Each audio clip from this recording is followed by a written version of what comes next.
नमस्कार साथियों, स्वागत है आपका the history volt with Sandeep में। साथियों, लास्ट वीडियो में हमने पढ़ा था भारत शासन अधिनियम 1935 के बारे में, यानी जो गवर्नमेंट ऑफ इंडिया एक्ट 1935 था, उसकी कुछ एक महत्वपूर्ण विशेषताओं के ऊपर हमने चर्चा की थी। साथियों, उसी कानून में एक बात का प्रावधान किया गया था, एक प्रोविज़न किया गया था कि आने वाले ईयर्स में क्या करवाए जाएँ, प्रोविंशियल इलेक्शन करवाए जाएँ। यानी आने वाले जो साल रहेंगे, उन सालों में भारत के ब्रिटिश भारत में जितने प्रोविंसेस हैं, उनमें चुनाव करवाए जाएँ। तो एक तरीके से प्रांतीय चुनावों का प्रावधान किया गया था गवर्नमेंट ऑफ इंडिया एक्ट 1935 में। तो इस वीडियो में हम लोग इस वीडियो की शुरुआत करेंगे हम 1937 के प्रांतीय चुनावों के साथ ही साथ उनका रिजल्ट क्या निकला और उस रिजल्ट का इम्पैक्ट क्या हुआ। उसके बाद हम चर्चा करेंगे हरिपुरा सेशन के बारे में, जो कि कांग्रेस का था। गुजरात में इस अधिवेशन को आयोजित किया गया था। और इसके बाद हम देखेंगे त्रिपुरी क्राइसिस, त्रिपुरी जो कि एक स्थान था एमपी के जबलपुर में। तो यहाँ पे भी कांग्रेस का अधिवेशन होता है 1939 में, और इसमें कुछ विवाद हो जाता है, तो उस विवाद के बारे में चर्चा करेंगे। और उसके बाद हम देखेंगे कि किस तरीके से या किन कारणों के चलते फॉरवर्ड ब्लॉक की स्थापना नेताजी सुभाष चंद्र बोस ने की थी। तो शुरुआत करते हैं हम 1937 के प्रोविंशियल इलेक्शंस के साथ में।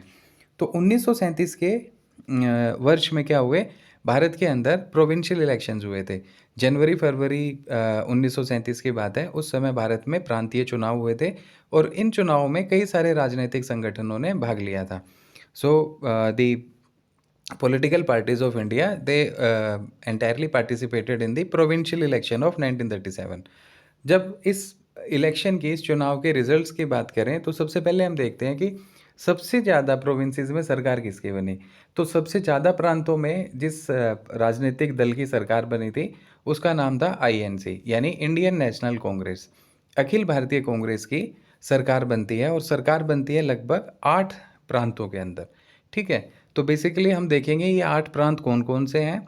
और कांग्रेस की जो प्रतिद्वंदी जो दूसरी राजनीतिक संगठन थी, जो ये कहती थी कि पूरे के पूरे भारत के अंदर जो मुस्लिम कम्युनिटी है, यानी जो माइनॉरिटीज़ हैं, ठीक है, belongs to the Muslim community, तो वो इस बात का दावा करती थी कि भाई मुस्लिम कम्युनिटी के हम लोग क्या हैं, हम उनका प्रतिनिधित्व करते हैं, हम उनका रिप्रेजेंटेटिव करते हैं, हम उनके रिप्रेजेंटेटिव्स हैं। तो उस पार्टी ने भी चुनाव लड़ा था, जिसे मुस्लिम लीग कहा जाता है, ठीक है, जिसकी स्थापना 1906 में हुई थी। इसके अलावा यूनियनिस्ट पार्टी भी चुनाव लड़ती है और कृषक प्रजा पार्टी भी चुनाव लड़ती है। तो कई सारे राजनीतिक संगठन थे जिन्होंने इन चुनाव में भागीदारी ली, और फिर उसका रिजल्ट जो भी रहा, उसके आधार पे उन्होंने अपने आने वाले समय की नीतियां निर्धारित की। तो सबसे पहले हम लोग देखते हैं कि वे इन चुनावों का जो जनवरी फरवरी 1937 में हुए, इनका रिजल्ट क्या निकला। तो भाई इनके रिजल्ट में हम देखते हैं कि कांग्रेस को जो है मेजोरिटी मिलती है कई सारे प्रांतों के अंदर।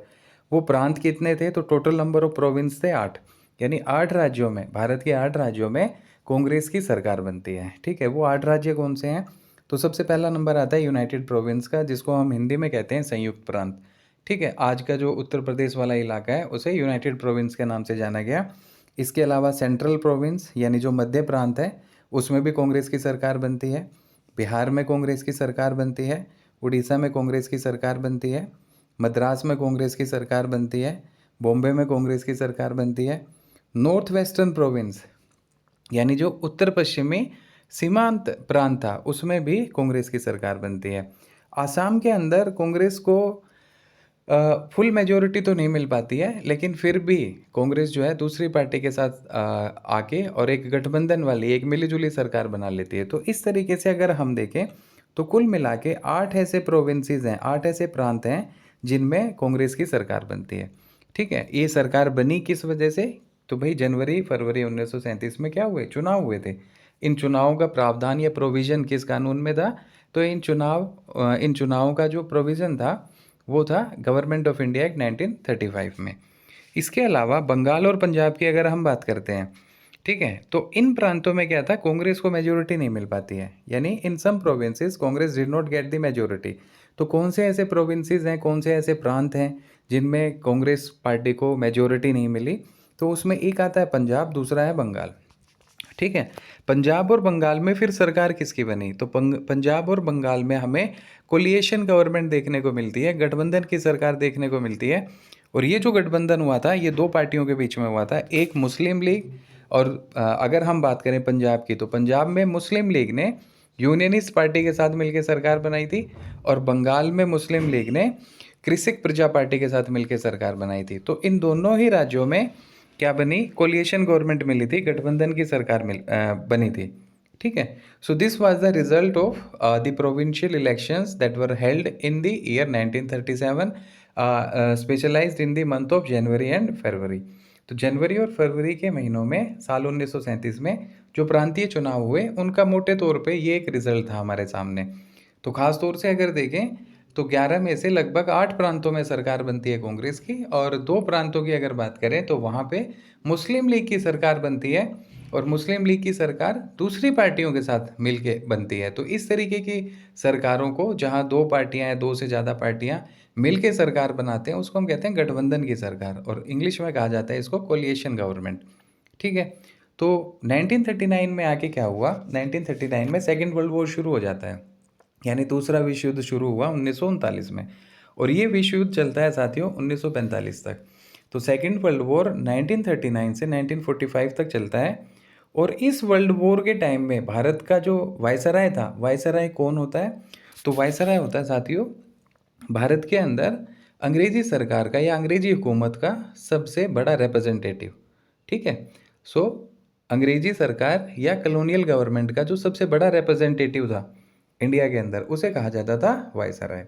तो उस वायसराय का नाम था साथियों लॉर्ड लिनलिथगो। ठीक है, ये याद रखेंगे कि जब दूसरा विश्व युद्ध शुरू हुआ उस समय भारत में वायसराय कौन था, तो दूसरा विश्व युद्ध जब शुरू हुआ तो उस समय वायसराय था लॉर्ड लिनलिथगो। ठीक है, अब इन भाई साहब ने क्या किया, लॉर्ड लिनलिथगो ने बिना भारत की जो जितनी पॉलिटिकल पार्टीज थी या भारतीयों से बिना किसी बातचीत के, बिना किसी डिस्कशन के सीधा ये डिक्लेयर कर दिया कि इस सेकेंड वर्ल्ड वॉर में जो इंडियंस हैं वो भी हमारे साथ हैं, यानी वो लोग ब्रिटेन के साथ हैं, वो लोग इस युद्ध में पार्टिसिपेट करेंगे और वो ब्रिटेन की तरफ से इस युद्ध में शामिल होंगे।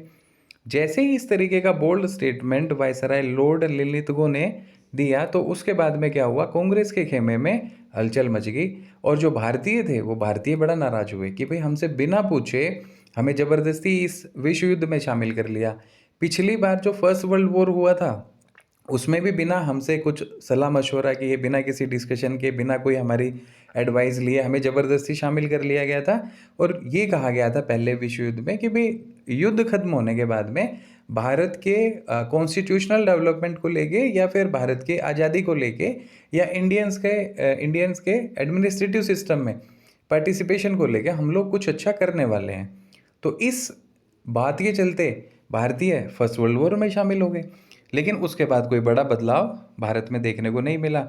तो जैसे ही लॉर्ड लिनलिथगो ने सेकेंड वर्ल्ड वॉर के टाइम ये फिर से डिक्लेयर किया बिना हमसे पूछे कि भाई इंडियंस जो है वो सपोर्ट करेंगे सेकेंड वर्ल्ड वॉर में, तो भारतीय और साथ ही साथ जितने पॉलिटिकल ऑर्गेनाइजेशंस थे, खास तौर से आईएनसी, इंडियन नेशनल कांग्रेस, ये बड़ा नाराज हुए कि भाई बिना हमसे पूछे हमारी तकदीर का कोई फैसला कैसे ले सकता है।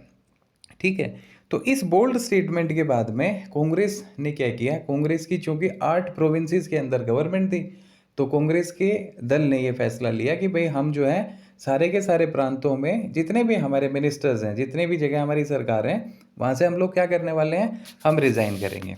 ठीक है, सो जैसे ही Lord Linlithgow declared India will be the part of world war second and they will participate in the second world war from British side. तो जैसे ही ब्रिटिश साइड की चर्चा हुई, क्या फैसला हुआ, रिएक्शन क्या आया कि जो कांग्रेस के मिनिस्टर्स थे उन्होंने क्या किया, उन्होंने रेजिग्नेशन कर दिया, उन्होंने रिजाइन कर दिया।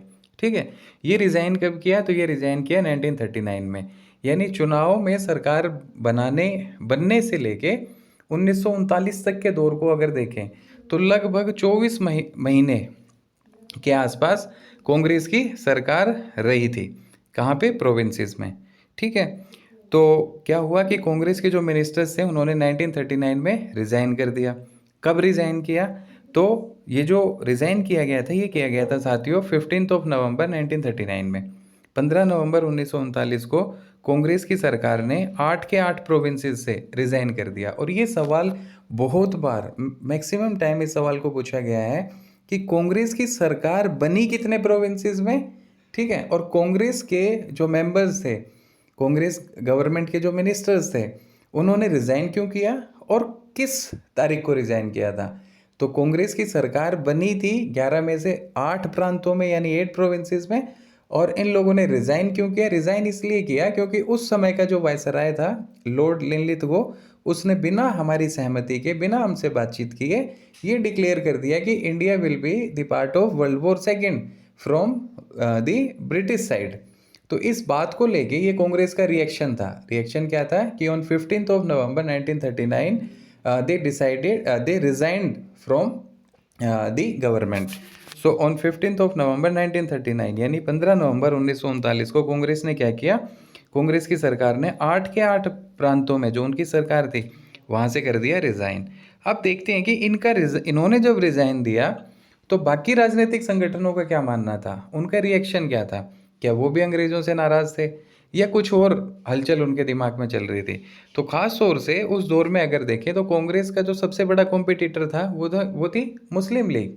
तो मुस्लिम लीग के साथ कांग्रेस की प्रतिस्पर्धा थी। प्रतिस्पर्धा का कारण क्या था? कांग्रेस ये कहती थी कि पूरे के पूरे भारत में जितने समुदाय रह रहे हैं उन सभी का रिप्रेजेंटेटिव हम हैं। वहीं पे यानी इसमें हिंदू, मुस्लिम, सिख, ईसाई, जैन, बौद्ध, पारसी सभी शामिल हैं। दूसरी तरफ मुस्लिम लीग ये कहती थी कि जो मुस्लिम कम्युनिटी है उसका एक्सप्लॉइटेशन की करती है कौन? Indian National Congress. तो मुस्लिम जो है उनका वेलफेयर इंडियन नेशनल कांग्रेस तो कर नहीं सकती, तो कौन करेगा? तो मुस्लिम लीग ने ये कहा कि भी जितने मुसलमान भारत में रह रहे हैं उनके राइट्स की प्रोटेक्शन करेंगे हम, साथ ही साथ उनके वेलफेयर के लिए हम काम करेंगे। तो मुस्लिम लीग ये कहती थी कि भारत के जितने मुसलमान हैं हम उनका प्रतिनिधित्व करते हैं और उनके वेलफेयर के लिए भी हम काम करते हैं और उनके अधिकारों को सुरक्षित या उनको सुरक्षा दिलवाने का काम भी हम करेंगे। तो मुस्लिम लीग का रिएक्शन सबसे पहले अगर हम देखें तो वो क्या था? तो रिएक्शन ऑफ मुस्लिम लीग क्या था कि जो ऑल इंडिया मुस्लिम लीग थी उसने बहुत अलग तरीके से रिएक्ट किया था। ठीक है। और साथ ही साथ मुस्लिम लीग को साथ मिला एक दूसरे इंडियन लीडर का जिन्हें कहते हैं हम डॉक्टर बी आर अम्बेडकर। ठीक है। जो कि भारतीय संविधान सभा में ड्राफ्टिंग कमेटी के चेयरमैन रहे थे। ठीक है। ये सवाल बहुत बार पूछा गया है कि who was the chairman of the drafting committee of constituent assembly? तो डॉक्टर बी आर अम्बेडकर साहब he was the chairman of the drafting committee. ठीक है। तो बी आर अम्बेडकर साहब ने भी मुस्लिम लीग को सपोर्ट किया। क्यों किया? इसके पीछे कारण क्या था? तो बी आर अम्बेडकर साहब ये कहते थे कि जो माइनॉरिटीज़ हैं, जो डिप्रेस्ड क्लासेस हैं, उनका रिप्रेजेंटेटिव कांग्रेस अच्छे से नहीं कर पा रही। कांग्रेस उनके इंटरेस्ट की तरफ, कांग्रेस उनके एस्पिरेशंस की तरफ, कांग्रेस उनकी नीड्स की तरफ किसी तरीके का कोई ध्यान नहीं दे रही है। तो ऐसे में जो डिप्रेस क्लासेस हैं उनका वेलफेयर तभी हो सकता है जब वो क्लासेस अपना एक अलग से संगठन बना लें। इसीलिए 1930 में under the leadership of doctor B R Ambedkar एक नया ऑर्गेनाइजेशन बनाया गया जिसको कहा जाता है साथियों डिप्रेस क्लास एसोसिएशन। ठीक है। तो ये जो दमित वर्ग एसोसिएशन था इसकी स्थापना 1930 में हुई। करने वाले कौन थे? डॉक्टर बी आर अम्बेडकर साहब थे। और अम्बेडकर साहब का ये कहना था कि भाई जो दमित वर्ग हैं यानी जो ये माइनॉरिटीज़ हैं इनका उत्थान तभी हो सकता है जब ये खुद से अपने हक की बात रखें, ये अपनी ज़रूरतों को रखें, इनकी ज़रूरतें हैं क्या, इनकी महत्वाकांक्षा क्या है। तो जैसे ही कांग्रेस ने 15th ऑफ नवंबर 1939 में अलग अलग प्रोविंसेस की कांग्रेस गवर्नमेंट ने जब रिज़ाइन किया तो उसके खिलाफ रिएक्ट करने में मुस्लिम लीग और बी आर अम्बेडकर दोनों की भूमिका लगभग एक जैसी थी। ठीक है। सब स्वतंत्र हैं अपना अपना ओपिनियन रखने के लिए। तो लीग का मानना था कि we are the representative of the Indian Muslim class in the entire India. और बी आर अम्बेडकर साहब का ये कहना था कि भाई I am the representative of depress class of India. ठीक है। तो दोनों का रिएक्शन क्या रहा कि ऑल इंडिया मुस्लिम लीग और डॉक्टर बी आर अम्बेडकर इन्होंने क्या सेलिब्रेट किया?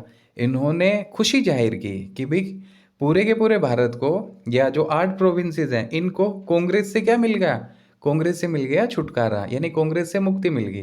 तो जैसे ही 15th ऑफ नवंबर 1939 में कांग्रेस ने रिज़ाइन किया तो उसके बाद 22 ऑफ दिसंबर 1939 के दिन को मुस्लिम लीग और डॉक्टर बी आर अम्बेडकर साहब ने डेलीवरेंस डे के तौर पे सेलिब्रेट किया। डेलीवरेंस डे को हिंदी में कहते हैं साथियों मुक्ति दिवस। यानी इन्हें बड़ी खुशी हुई कि कांग्रेस से इन प्रांतों को छुटकारा मिल गया। और इसी खुशी में इन लोगों ने 22 ऑफ दिसंबर 1939 को मुक्ति दिवस या डे ऑफ डिलीवरेंस, ये सेलिब्रेट किया था। ठीक है, कारण क्या है? To celebrate the fall of Congress government in the provinces. हालांकि सरकार गिरी नहीं थी, बल्कि खुद से कांग्रेस के मिनिस्टर्स ने रिजाइन किया था। ठीक है, पर this was the reaction of these two important leaders, और we can say that this was the reaction of Muslim League and Dr. B.R. Ambedkar against the resignation of the Indian National Congress government. अब हम बात करते हैं 1938 की। 1938 की बात करें तो कांग्रेस के खास तौर पे क्या थे कि हर साल एक सालाना मीटिंग होती थी, और उस मीटिंग में वो लोग ये देखते थे कि भाई पूरे के पूरे साल में, आने वाले साल में हम लोग क्या करेंगे।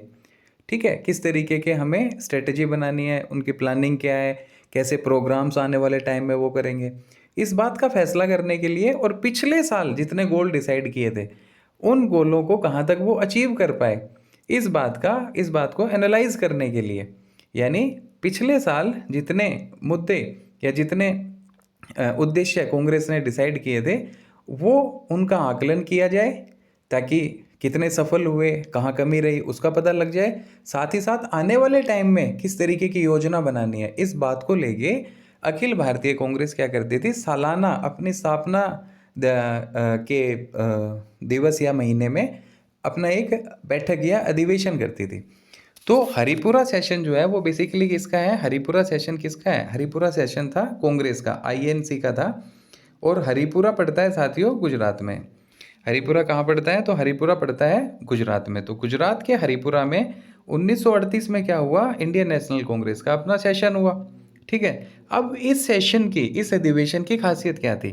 तो खासियत ये थी कि Netaji Subhash Chandra Bose became the president of Indian National Congress at Haripura session. Haripura के इस अधिवेशन में नेताजी सुभाष चंद्र बोस क्या बने? कांग्रेस के अध्यक्ष बन जाते हैं। ठीक है, और उन्हें कांग्रेस का अध्यक्ष बनाया जाए, इस बात का डिसीजन या इस बात के बारे में सजेशन किसने दिया?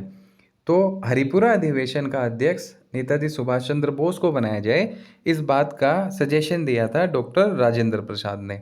ठीक है, अब इस सेशन की खासियत क्या थी?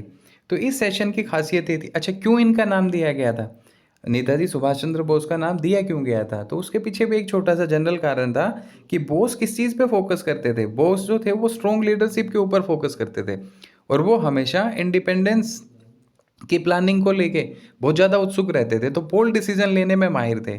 तो जल्द से जल्द निर्णय लेने की क्षमता, साथ ही साथ एक अद्भुत लीडरशिप की क्वालिटी के चलते डॉक्टर राजेंद्र प्रसाद ने नेताजी सुभाष चंद्र बोस का नाम दिया था कि इन्हें इंडियन नेशनल कांग्रेस का क्या बनाया जाए? इस सेशन का, यानी हरिपुरा सेशन का, हरिपुरा जो कि गुजरात में है, इसका क्या बनाया जाए? प्रेसिडेंट यानी अध्यक्ष बनाया जाए। ठीक है, इस सेशन की सबसे बड़ी खासियत ये थी कि इसी सेशन में क्या सेटअप किया गया? नेशनल प्लानिंग कमेटी का गठन किया गया था। ठीक है, राष्ट्रीय योजना समिति का गठन किया गया था। कौन से सेशन में? ये सवाल बहुत बार पूछा गया है कि कांग्रेस के किस अधिवेशन में राष्ट्रीय योजना आयोग, या कांग्रेस के किस सेशन में नेशनल प्लानिंग कमेटी को फॉर्म किया गया था या उसका गठन किया गया था? तो वो था साथियों कांग्रेस का हरिपुरा सेशन, जो कि 1938 में हुआ था, हरिपुरा गुजरात में है। अच्छा, ये जो नेशनल प्लानिंग कमेटी बनी ना, इस नेशनल प्लानिंग कमेटी का हेड बनाया गया था पंडित JL नेहरू को, जवाहरलाल नेहरू साहब को राष्ट्रीय योजना आयोग का क्या बनाया गया? अध्यक्ष बनाया गया था। ठीक है, साथ ही साथ कांग्रेस ने ये डिसाइड किया कि जो प्रिंसली स्टेट्स हैं, यानी जो रियासतें हैं, उनमें जो मूवमेंट चल रहा है, वहाँ के लोग अपने राजाओं के खिलाफ जो मूवमेंट्स कर रहे हैं, जो आंदोलन कर रहे हैं, तो क्या था कि अभी तक कांग्रेस ने प्रिंसली स्टेट्स की तरफ कोई ध्यान नहीं दिया था, रियासतों के तरफ किसी तरीके का कोई ध्यान कांग्रेस का नहीं था। 1938 के हरिपुरा सेशन में कांग्रेस ने ये डिसाइड किया कि वो प्रिंसली स्टेट में जितने मूवमेंट्स हो रहे हैं उन मूवमेंट्स को भी क्या करेंगे? सपोर्ट करेंगे। ठीक है, so Congress also decided to support the movements in the princely states. ठीक है, तो ये हरिपुरा सेशन की कुछ एक खासियत थी। आगे देखते हैं। तो हरिपुरा सेशन के बाद में कांग्रेस की जो अगली बैठक हुई थी, अगला अधिवेशन हुआ था, वो हुआ था साथियों त्रिपुरी में। अब ये त्रिपुरी कहाँ है? तो भाई त्रिपुरी की अगर बात करें, त्रिपुरा नहीं है, Tripura is a state. Tripuri कहाँ है? तो ये MP में पड़ता है, MP के जबलपुर में। कहाँ पे पड़ता है? MP के जबलपुर में पड़ता है क्या? त्रिपुरी। ठीक है, और त्रिपुरी में कांग्रेस का अधिवेशन हुआ 1939 में। ठीक है, और ये जो अधिवेशन था, ये जो सेशन था, इस सेशन के अंदर क्या हुआ, एक क्राइसिस देखा कांग्रेस ने, एक संकट की स्थिति बन गई। क्यों बन गई? तो उसके पीछे कई छोटे छोटे कारण थे। पहला कारण ये था कि नेताजी सुभाष चंद्र बोस, जिन्होंने कि हरिपुरा सेशन को लीड किया था या प्रिसाइड किया था या जो उसके अध्यक्ष बने थे, सुभाष बोस फिर से चाह रहे थे कि इस सेशन में भी वो प्रेसिडेंट बने। ठीक है, so Subhash Chandra Bose was wanted to become the president again of INC. ठीक है, इन दिस त्रिपुरी सेशन। दूसरी तरफ महात्मा गांधी ये चाह रहे थे कि भाई इस सेशन को लीड करें कौन, इस सेशन को लीड करें पट्टाभी सीतारामैया। तो महात्मा गांधी सपोर्टेड पट्टाभी सीतारामैया किस चीज़ के लिए? For the presidentship of Tripuri session. ठीक, तो इस बात को लेके दोनों में हो गया क्लैश। भाई नेताजी सुभाष चंद्र बोस चाह रहे थे कि मैं इस सेशन का अध्यक्ष बनूं, और महात्मा गांधी पट्टाभी सीतारामैया को इस सेशन का अध्यक्ष बनाना चाह रहे थे। अब फैसला कैसे हो? तो उसके लिए सुझाव दिया गया कि भाई दोनों उम्मीदवारों को लेके जितने लोग इकट्ठे हैं कांग्रेस के, उनसे करवा ली जाए वोटिंग। ठीक है, और वोटिंग में जो फैसला रहेगा उसको मान लिया जाएगा। तो इन दोनों उम्मीदवारों के पक्ष और विपक्ष में वोटिंग करवाई गई। जब वोटिंग हो गई और काउंटिंग की गई तो फाइनल रिजल्ट ये आया कि नेताजी सुभाष चंद्र बोस ने पट्टाभी सीतारामैया को हरा दिया। ठीक है, so both contested the election and boss won the election and became the president again. अब जैसे ही नेताजी सुभाष चंद्र बोस ने पट्टाभी सीतारामैया को अध्यक्षता की इस लड़ाई में हरा दिया, यानी इस चुनाव में हरा दिया, तो ऑटोमेटिकली जाहिर सी बात है कि नेताजी सुभाष चंद्र बोस को इस त्रिपुरी सेशन की अध्यक्षता करने का मौका मिल गया। और एक तरीके से देखा जाए तो रूल्स एंड रेगुलेशन के अकॉर्डिंग ही वो क्या बने, प्रेसिडेंट बने। लेकिन पट्टाभी सीतारामैया की हार को लेके महात्मा गांधी ने एक बोल्ड स्टेटमेंट दिया। उन्होंने क्या स्टेटमेंट दिया कि सीतारामैयाज डिफीट इज माय डिफीट, यानी ये सीतारामैया की हार नहीं है, ये गांधी की, महात्मा गांधी की हार है। ठीक है, और इस स्टेटमेंट को सुनने के बाद में जो नेताजी सुभाष चंद्र बोस हैं उन्हें थोड़ा सा अजीब लगा, और सारी इस कॉन्फ्लिक्ट और डिस्प्यूट के बाद में, इस तरीके के बोल्ड स्टेटमेंट के बाद में, एक अगली समस्या, एक अगली चुनौती सुभाष बोस के सामने क्या आई कि कॉन्फ्लिक्ट हो गया फिर से गांधी जी और सुभाष चंद्र बोस के बीच में। किस बात को लेके? सीडब्ल्यूसी के फॉर्मेशन को लेके। सीडब्ल्यूसी है साथियों कांग्रेस वर्किंग कमेटी, हिंदी में कहते हैं कांग्रेस कार्य समिति के गठन को लेके नेताजी सुभाष चंद्र बोस और महात्मा गांधी दोनों के बीच में फिर से एक कॉन्फ्लिक्ट हो गया, मतभेद हो गया। कैसे कॉन्फ्लिक्ट, क्या हुआ, उस चीज़ को देखते हैं।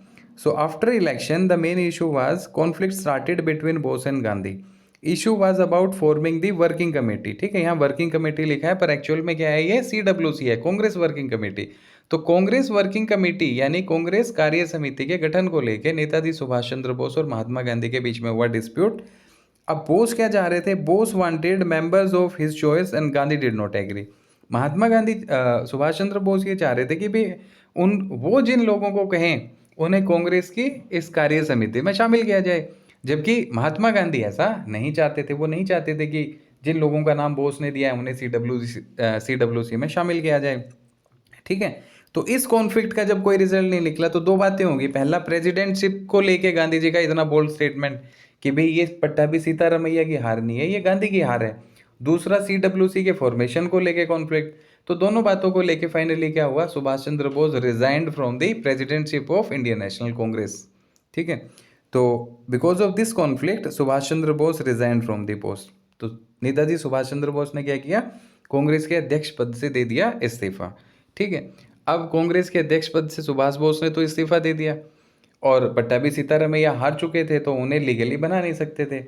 तो एक सवाल आता है कि 1939 में त्रिपुरी क्राइसिस के दौरान जब सुभाष चंद्र बोस ने कांग्रेस के अध्यक्षता से त्यागपत्र दिया, तो उनके बाद कांग्रेस की बागडोर या कांग्रेस का अध्यक्ष किसे बनाया गया? ठीक है, कांग्रेस का अध्यक्ष किसे बनाया गया? सो राजेंद्र प्रसाद बिकेम दी न्यू प्रेसिडेंट। तो राजेंद्र प्रसाद को 1939 में त्रिपुरी क्राइसिस के बाद में, यानी सुभाष चंद्र बोस के रिजाइन करने के बाद में, कांग्रेस का बना दिया गया साथियों अध्यक्ष। ठीक, अब देखते हैं कि जैसे ही नेताजी सुभाष चंद्र बोस ने यहाँ से रिजाइन किया तो वो क्या करने वाले हैं। तो सुभाष चंद्र बोस फॉर्म्ड द फॉरवर्ड ब्लॉक। सुभाष चंद्र बोस ने क्या किया, 3 मई 1939 के दिन में एक नए संगठन की स्थापना की और उस नए संगठन का नाम था साथियों फॉरवर्ड ब्लॉक। ठीक है, so it was formed in May 1939। ये जो 1979 लिखा है ना, इसका कोई औचित्य कोई मतलब नहीं है, गलत लिखा गया है। So it was formed on 3 मई 1939। 3 मई 1939 को नेताजी सुभाष चंद्र बोस ने एक नए संगठन की स्थापना की, जिस संगठन का नाम था फॉरवर्ड ब्लॉक। तो पूछा जाता है फॉरवर्ड ब्लॉक की स्थापना किसने की, तो नेताजी सुभाष चंद्र बोस ने की थी। अच्छा, सवाल आता है कि कब की गई।